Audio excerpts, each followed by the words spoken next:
Good morning. Good morning, good morning, good morning. We're doing things slightly differently today. And I trust you can hear this. Nerves. It's something that we all face. And it actually puts an awful lot of people off even thinking about getting onto a stage because they know they get so nervous. So I thought today I would do something a bit more practical. You're going to require standing up for this. You're not, but I'm standing up so that you can see what's going on. When you get nervous, particularly if you get into that mode, your breathing gets shallower and faster. And you flip into, we're going to get technical for a minute, you flip into your sympathetic nervous system. That's the one which deals with fight, flight, and in this case, freeze. Oh.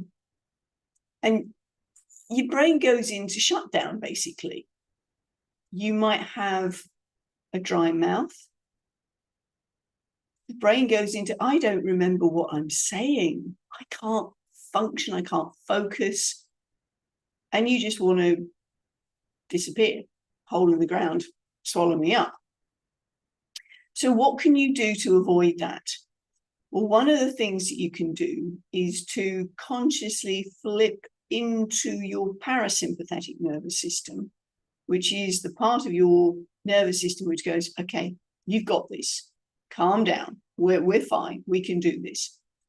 One of the ways of doing that is breathing. Now, I know you know how to breathe. You wouldn't have got this far in life without knowing how to breathe. Go you. But I'm talking about specific breathing to flip you into that cool, calm mode.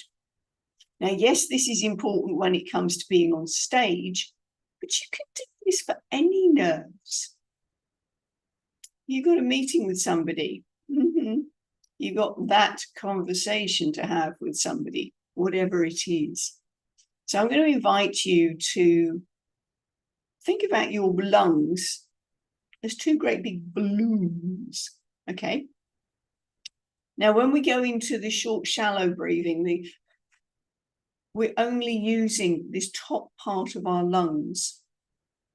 So if I ask you now to breathe in, an awful lot of people go, and the shoulders go up. Because what you're doing is you're breathing with this top part of your lungs.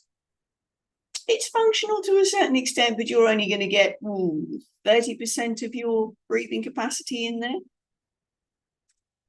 When you breathe all the way down to the bottom, and your lungs do go down to the base of your ribs.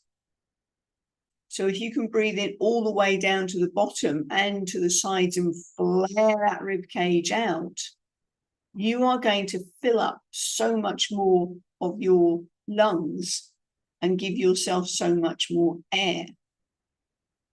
When you've got more air, you feel more in control, particularly if you then let it out in a controlled way. Because it's all very well going, and then starting to speak. But you just lost most of it already. So what I'm going to get you to do is I'm going to get you to find where the base of your ribs is. You can feel into that and blow out first. Get rid of all that air. And then stick your fingertips together, those middle fingers. And then you're going to breathe in. Now, if you're breathing in wide and full to the base of your lungs and you're allowing that rib cage to flare out, if you remember what bellows are, maybe you've never seen bellows, in northern climes, actually in southern climes as well in the extremes, when you have a fire, you need the bellows to keep the air going. And those bellows do this sort of thing. They fill up with air through a nozzle and they give oxygen to the fire. So that's what I'm If that's a vision that you can, an image that you can latch onto, great. If it's not, we'll forget it. My point is, I'm wanting you to consider opening up that chest all the way to the bottom. So again, blowing out first. Because if you only breathe from the top, let's do it this way. If you just do an ordinary breath in, and you see, those fingers have not moved, because all I've been doing is breathing with the top part of my lungs. So let's do that again. Fingertips together. That's a decent movement. You've got space in there. And I've worn this top specifically so you can see the contrast between where my fingers are and then the gap. So why are we doing all that big bellows breathing? Well, for one thing, if you can do this before you go on stage, it will calm you down. Curious, interesting factoid.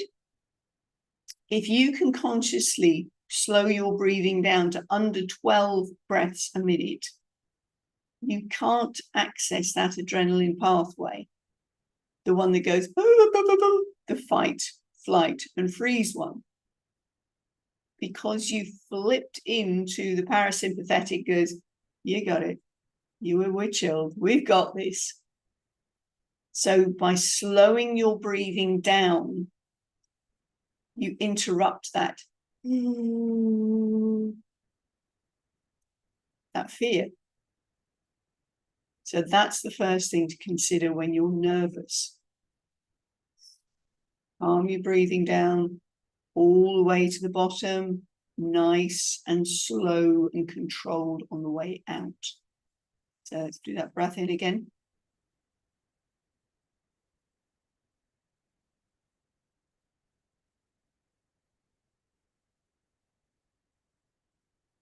And you can see from my elbows, because they're reacting to the base of the lungs, they're reacting to those ribs. So that's what I've got you to think about from the breathing perspective. Now, you can do that whether you're sitting down or standing up. I'm doing it standing up so you've got a better view, but the same thing occurs when you're sitting down. You will require to be sitting upright, no slouching over, because I'm struggling to find the base of my ribs now, because I'm hunched over. And can you hear the difference it's made in my voice? Because I've now got that head forward position and there's strain in my neck. Whereas when I stand up, oh, that's a bit different, isn't it? Can you hear the voice quality? So whether you're standing or whether you're sitting, you're aiming for a lovely straight back, because that then gives your lungs more capacity to breathe, take in that air, and give you that sense of, we've got this. In terms of standing, and even when you're sitting, I strongly advise you to have your feet flat on the floor, weight equally through both feet. So not the standing on one leg, but weight equally through both feet.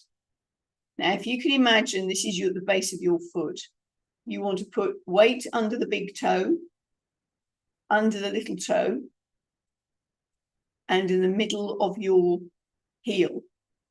And if you can focus on those 3 points and having the weight equally distributed, that's really important, because that will help you to feel grounded, literally, because you are connecting then to the ground that you're standing on.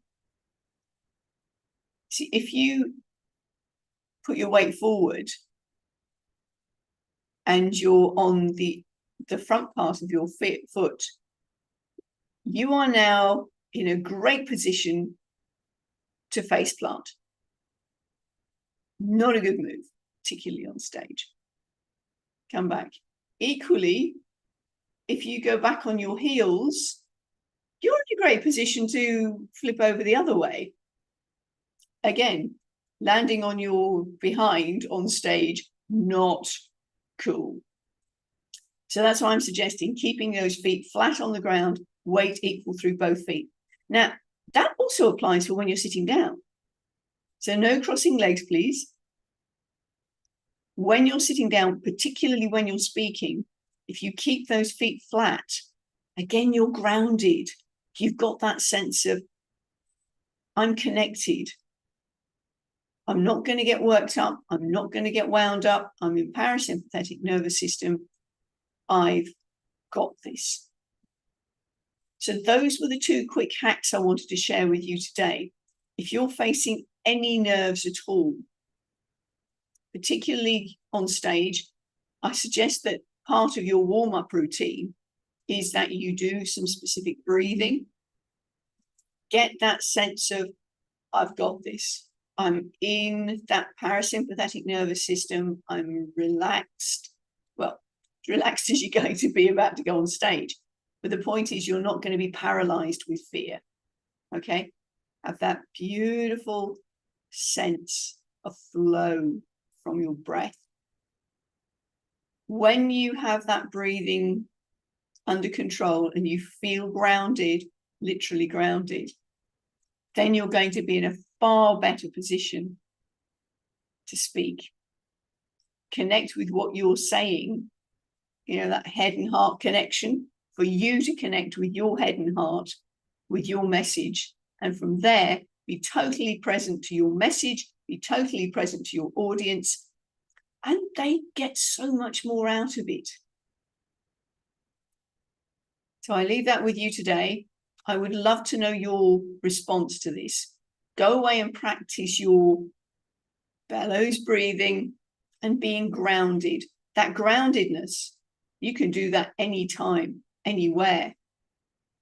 The other thing with that to mention is if you are standing up, you've got your feet placed beautifully.